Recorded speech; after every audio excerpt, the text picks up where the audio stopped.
Enquête. Christophe Ondelatte. Une affaire criminelle aujourd'hui, l'affaire criminelle la plus incroyable que je connaisse. L'affaire Tommy Recco, qui commence en Corse et sur laquelle plane, d'un bout à l'autre, un parfum très étrange, mystique, le mauvais sort. Même si au bout, ce Tommy Recco qui se cherche des excuses est un tueur en série de la pire espèce. Et d'ailleurs, à l'heure où je vous raconte cette histoire, il est en prison depuis 37 ans. C'est donc l'histoire du plus vieux prisonnier de France que je vais vous raconter aujourd'hui. Et juste après, j'ai invité Guy Morel, sa femme est l'une des victimes de Tommy Recco. Et vous verrez, 38 ans après, il garde pour Recco une haine féroce. Voici donc cette histoire que j'ai écrite avec Thomas Audouard, réalisation Céline Lebras. Europe 1, Christophe Ondelatte.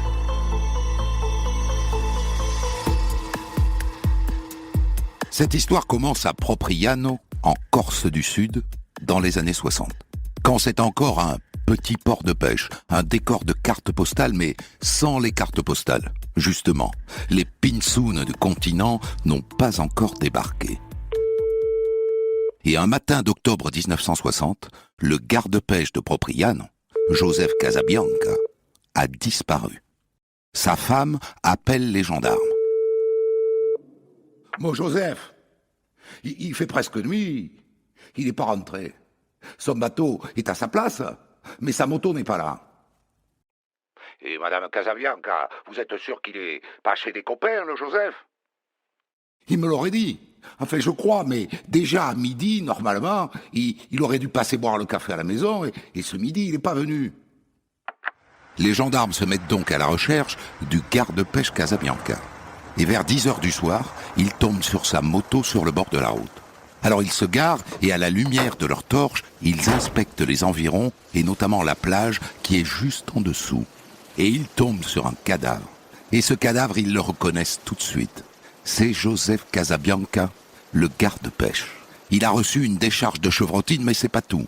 Il a été massacré, la tête écrasée, le corps couvert de blessures. On s'est acharné. Et près du corps, il y a une douille de fusil de chasse.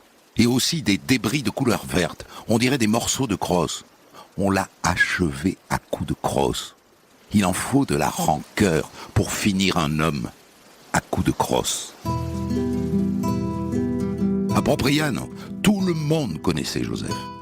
Est-ce qu'il a été tué par des pêcheurs, des braconniers qui l'auraient dérangé? Oh, on a du mal à le croire. Le garde-pêche Casabianca n'était pas bien méchant et surtout pas le genre à déranger des braconniers. Il n'avait jamais mis un seul PV de toute sa carrière.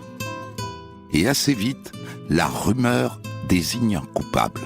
Un enfant du village, Joseph Thomas Recco, que tout le monde appelle Tommy, et qui se trouve être le filleul du garde-pêche. Il paraît qu'il a une carabine peinte en vert. Et pourtant, il était aux obsèques de son parrain. Il a même porté le cercueil. Sur le moment, ça ne va pas plus loin que la rumeur. Mais un mois plus tard, fin novembre, le propre frère de Tommy, Pierre Recco, se présente à la gendarmerie. Et à son tour, il balance Tommy. J'ai des choses à vous raconter. Le 29 octobre, je vais pas vous mentir, on braconnait avec Tommy au large. On pêchait à la dynamite. Tout le monde fait ça par ici, je vous l'apprends pas. Et puis à un moment donné, on s'est rendu compte que Joseph Casabianca, il nous avait vus. Tommy, ça l'a mis dans une colère noire. Il a dit de me cacher dans ma cabine, il a démarré le bateau, il a foncé jusqu'à la plage, et on a accosté. Et j'ai entendu des éclats de voix, et puis un coup de feu. Et puis Tommy est remonté dans le bateau, et on est reparti au large. Et il a jeté le fusil à la mer. Incroyable. Pierre Recco vient de balancer son frère. Alors qu'en principe, ils sont inséparables. Comme quoi l'omerta, la fameuse omerta, parfois c'est un mythe. Bon. Eh bien, on va arrêter Tommy. Et il l'avoue, figurez-vous. Il confirme tout ce que dit son frère. Oui, il a tué son parrain d'un coup de fusil et ensuite il l'a massacré à coups de crosse avant de lui défoncer la tête avec une grosse pierre de 30 kilos.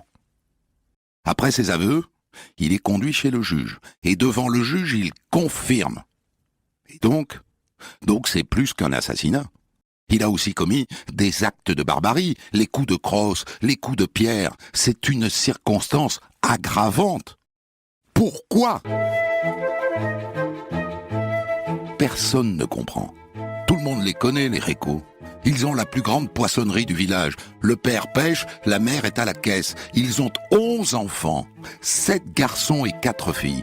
Tout le monde les connaît. Ce sont des enfants du village. Et puis les Récaux, ce sont des gens qui ont connu des drames. Un enfant mort en bas âge. Et un fils de 20 ans mort dans un accident de la route. Et la Tommy qui assassine le garde-pêche, son parrain. Mais quel malheur ! Quel malheur ! Ce qui fait que quand Tommy se rétracte, quelques jours après, parce qu'il se rétracte, les gens sont plutôt soulagés. Il dit au juge « Alors, hein, c'est pas moi qui ai tué Joseph Casabianca. Hein. Je suis innocent de tout. J'ai rien à voir dans cette histoire. » Ouf ! Une bonne partie du village préfère croire à son innocence. Qu'il soit innocent arrange tout le monde en fait, sauf que le juge ne croit pas du tout à ce revirement, du tout, et il le renvoie devant la cour d'assises. Le procès de Tommy Récaux s'ouvre en décembre 1962, et là, soyons clairs, il risque la peine de mort.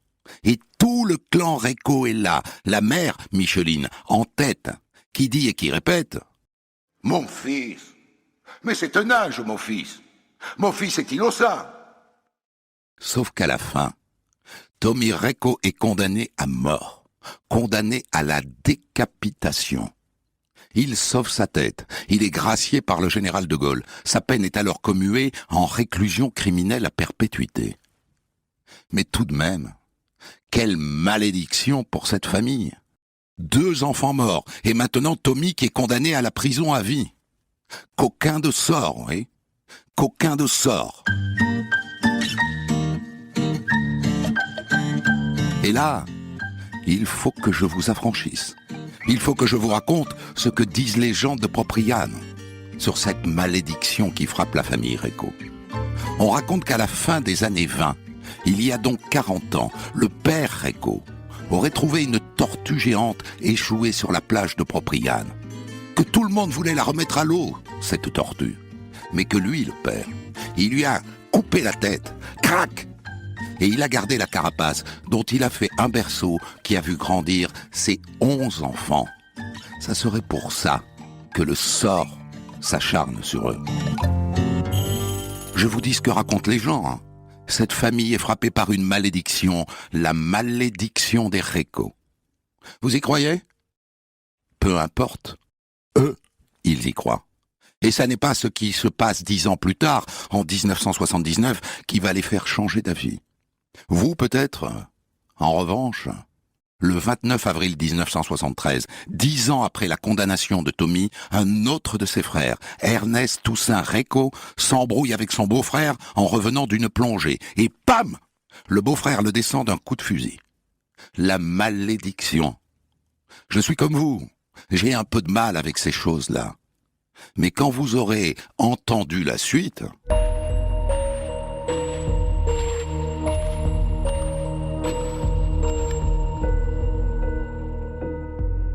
Car ça n'est pas fini. 3 ans après la mort d'Ernest Toussaint, un autre des frères Récaux est assassiné. Pierre, celui qui justement avait dénoncé Tommy. Il est abattu sur la plage par 2 hommes cagoulés. On parle à l'époque d'un règlement de compte amoureux. Mais pour les gens, ça n'est que la suite de la malédiction. Encore un qui meurt pour avoir grandi dans la carapace de la tortue assassinée. Et ça continue. Quelque temps plus tard, c'est Francine Récaux, l'une des sœurs de Tommy, qui tombe dans l'escalier et qui se tue. C'est un accident, mais c'est le 5e des 11 enfants Récaux à mourir. Et si on ajoute Tommy qui est en prison, ça fait 6 enfants sur le carreau. Alors vous n'y croyez toujours pas ? À la malédiction des Récaux ? Écoutez plutôt la suite, qui débute par la libération de Tommy. Après 17 ans de cabane, lui qui avait échappé à la peine de mort et dont la peine avait été commuée en perpétuité, sort de prison le 7 novembre 1977. Il a 43 ans et la seule chose qui lui est interdite par le juge, c'est de remettre les pieds en Corse. Tommy Recco s'installe donc à Marseille, où il trouve un emploi de livreur chez un marchand de matériel de plongée, avec une zone de livraison qui s'étend à tout le sud de la France. Il est apprécié de ses collègues. Il a la confiance de son patron. C'est un modèle absolu de réinsertion. On pourrait même dire de rédemption.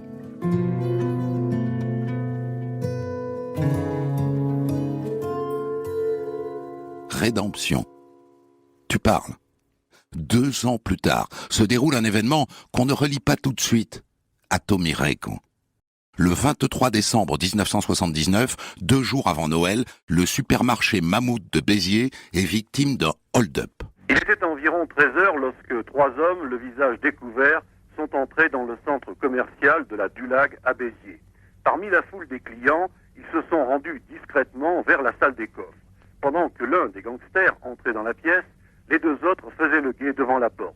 Dans ce bureau qui sert de salle des coffres, 3 jeunes caissières, comme tous les jours, à la même heure, étaient en train de comptabiliser la recette de la matinée. Les obligeant à ouvrir le coffre-fort, le gangster n'a pas hésité à tuer froidement les 3 employés d'une balle dans la tête. Elles s'appelaient René Chamaillou, Sylvette Morel et Josette Alcaraz. Elles avaient toutes les 3 moins de 30 ans.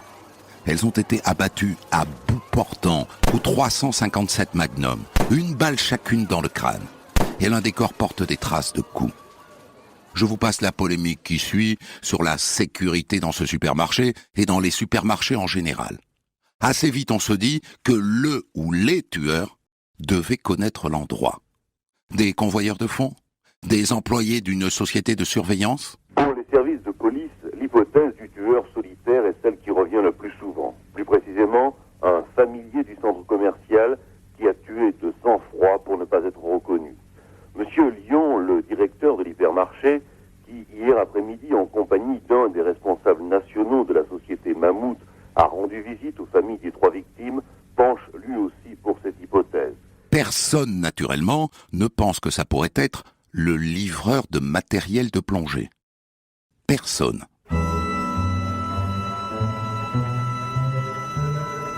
Trois semaines plus tard, le 18 janvier 1980, dans une villa de Carqueiranne, près de Hyères, dans le quartier chic de la Californie, on retrouve 3 cadavres. Le propriétaire de la villa, Monsieur Le Goff, sa fille de 11 ans, Sandrine, et leur voisin, Monsieur Courtry. Ils baignent tous les 3 dans une mare de sang. Ils ont pris 1 balle chacun. Mais que faisait le voisin chez Monsieur Le Goff?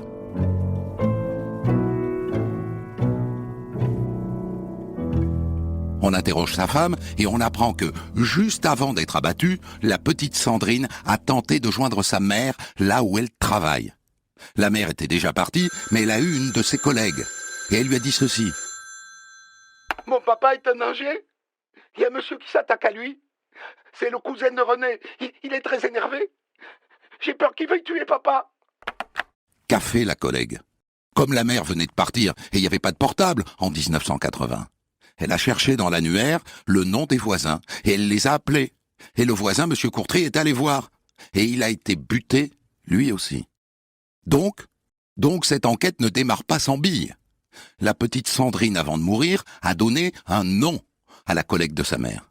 Elle a parlé du cousin de René. À partir de cette phrase et de ce prénom, les gendarmes ont interpellé 2 René.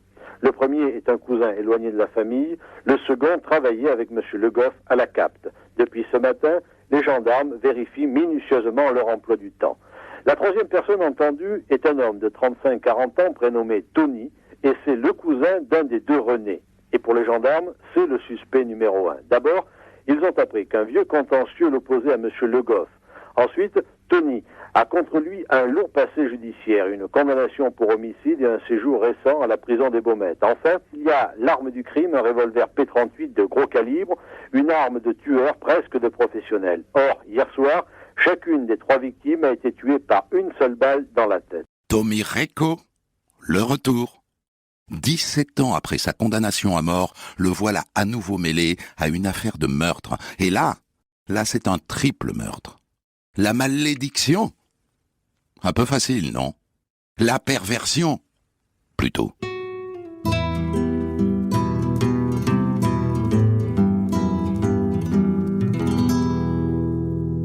Le voilà en tout cas en garde à vue.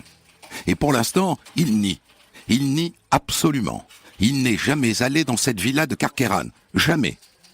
Dans l'espoir de provoquer un déclic, le gendarme lui glisse sous le nez le journal du jour avec à la une la photo de la petite Sandrine, 11 ans, tuée à Carqueiranne.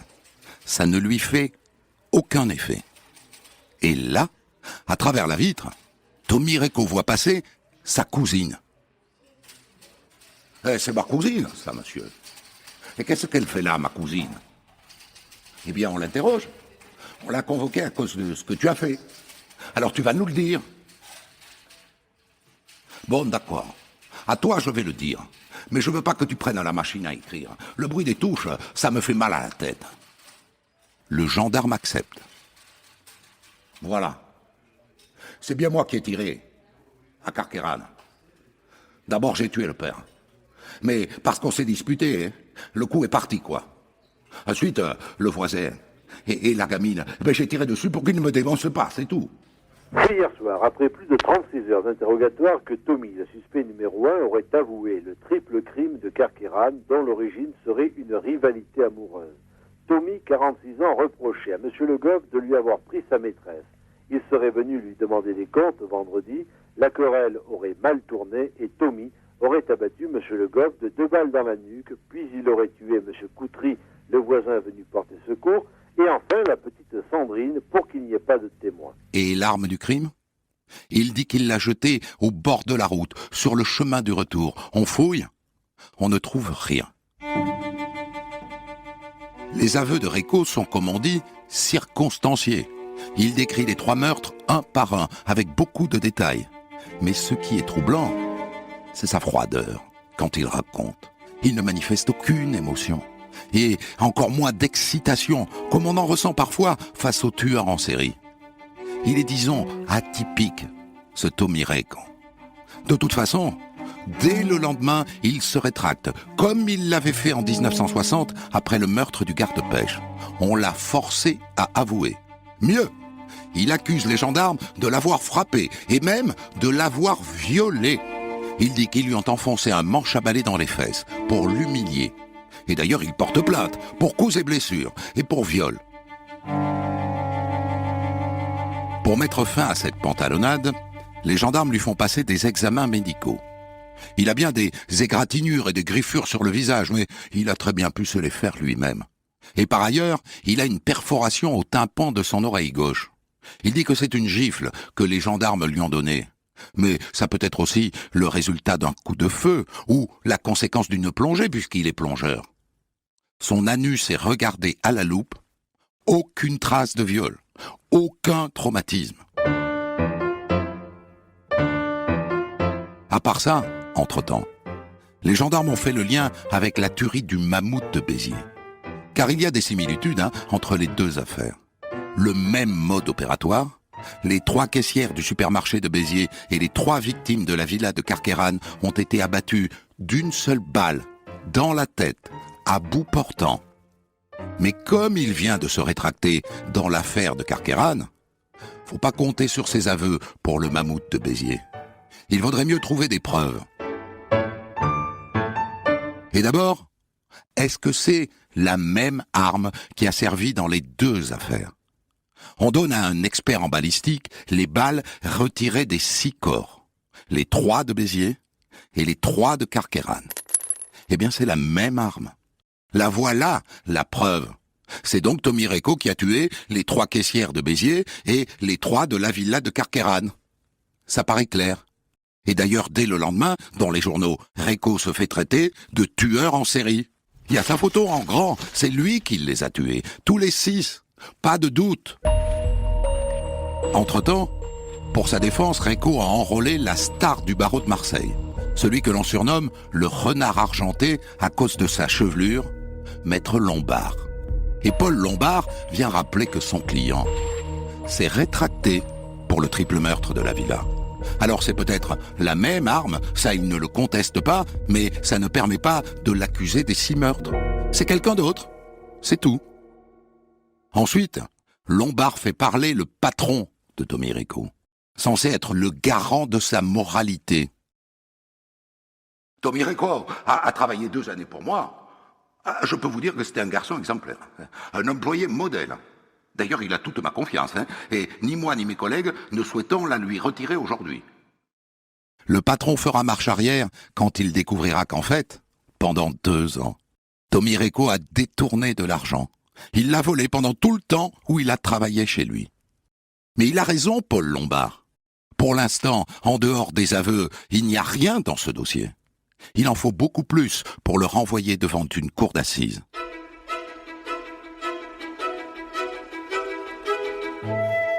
À chaque fois que le juge fait venir Rico au palais, il y a des dizaines et des dizaines de personnes dehors qui hurlent « À mort! À mort !» Au milieu desquels, bien sûr, on retrouve les amis des 6 victimes. S'il l'avait sous la main, il le lyncherait. D'ailleurs, une fois, les gens dehors se jettent sur Rico juste au moment où il monte dans le fourgon, et il s'en faut de peu qu'il prenne un nion.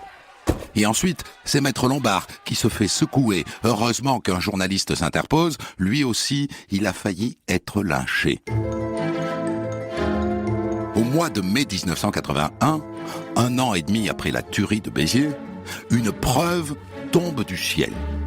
Le journal a publié un article sur l'enquête et un homme appelle la PJ de Montpellier.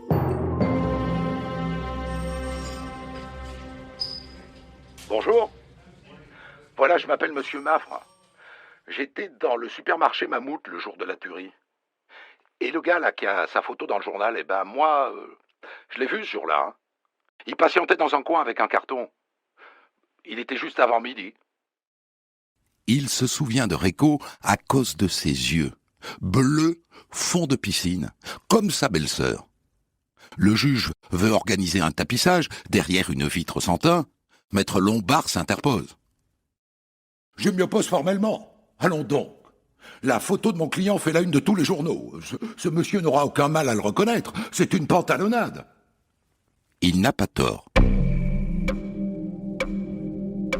De toute façon, le juge commence à y voir plus clair sur ce qui s'est passé au Mammouth de Béziers. Depuis qu'il sait que 6 mois avant le drame, Rico a livré personnellement une combinaison de plongée à un comptable du magasin. C'est à ce moment-là qu'il repère les lieux, c'est là qu'il localise la salle où les caissières comptent leur argent. Ensuite, le juge organise une reconstitution au supermarché, mais ça, c'est un fiasco complet. Rico refuse de descendre du fourgon de police, puisqu'il est innocent. Qu'est-ce que vous voulez qu'il reconstitue? Donc, pas de reconstitution. Quelque temps plus tard, je vous le signale comme ça, et vous en ferez ce que vous voudrez, un autre frère Rico, Antoine, est condamné à 30 ans de réclusion criminelle pour le viol et le meurtre de 2 campeuses. La tortue. En prison, Tommy Rico s'est fait pousser les cheveux, façon Jésus-Christ, aux yeux bleus. Et c'est comme ça qu'il se présente à son procès à Draguignan le 6 juin 1983. Il se prend pour Jésus-Christ, avec ses longs cheveux bruns qui lui tombent dans le dos. Joseph Thomas, dit Tommy Rico, fait sensation dès qu'il apparaît dans le box des accusés. « Je suis innocent », hurle-t-il, « je suis innocent à 100%, comme l'était notre Seigneur Jésus-Christ. Je suis le bouc émissaire idéal. » Le président a beau se fâcher, on ne peut plus arrêter l'accusé. Le procès de Tommy Rico vire d'entrée au pugilat. Les familles des victimes l'insultent et lui répond. On fait venir les experts psychiatres. Est-il fou? Il est normal, sont venus dire les experts. Tommy Rico ne souffre d'aucune anomalie, il n'est ni pervers ni dément, et il n'a aucune image pathologique, comme on dit. Pour mieux connaître l'accusé, on n'a pas lésiné sur les moyens, 4 examens psychiatriques, 2 examens psychologiques, 2 enquêtes de personnalité et un scanner. Tout cela pour en arriver à la seule conclusion qui intéresse les jurés, Rico est responsable de ses actes. Maître Lombard conteste avec vigueur. Rico se prend pour le Christ. C'est bien la preuve qu'il n'est pas normal. Et puis, Mamma Reco vient à la barre. C'est quelque chose, ça. Parce que c'est elle la mère de tous ces enfants morts et de ce fils monstrueux qui aurait tué 7 personnes. C'est elle qui a posé ses bébés, un par un, tous ces bébés, dans cette carapace de tortue.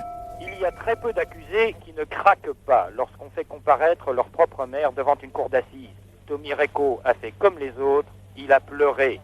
Je suis innocent, maman, à 100%, mais personne ne veut me croire, dis-leur, toi. Et la vieille Madame Reco le regarde et calmement lui dit « Je sais, mon petit, je sais. » On fait asseoir le témoin, c'est la vraie Mamma, petite, toute de noir vêtue, un fichu sur ses cheveux blancs serrés en arrière. Tout ce qui tombe, déclare-t-elle d'emblée, c'est pour les Reco. Vous savez, Monsieur le Président, dans la famille, on en a eu des malheurs. Et après, Mamma Reco demande au président d'aller embrasser son fils. Réprobation dans la salle, mais elle y va quand même. La fin du procès est à la hauteur du reste. Maître Collard va plaider pour la famille de l'une des caissières assassinées. Et la Reco se met à chanter dans son box. Parole, parole, parole, parole, parole, parole. La tête de Gilbert Collard. L'avocat général, on est en 1983, n'y va pas par 4 chemins. Je regrette amèrement de ne pas pouvoir requérir la peine de mort. Je ne vous le cache pas. Il demande perpète avec 18 ans de sûreté. Le délibéré est très court, 1h45. Et Joseph Thomas Reco, dit Tommy, est reconnu coupable des 6 meurtres et condamné à la réclusion criminelle à perpétuité, mais sans peine de sûreté.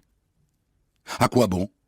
Puisqu'il y est toujours, en prison, actuellement détenu au centre de détention de Borgo, en Corse. On ne l'a jamais laissé sortir. Il est le plus vieux prisonnier de France. Une dernière pour la route. Mamma Reco est morte aujourd'hui, à l'âge de 75 ans. Et vous savez où? Au beau milieu du chemin de croix, à Lourdes. Des centaines d'histoires disponibles sur vos plateformes d'écoute et sur europe1.fr.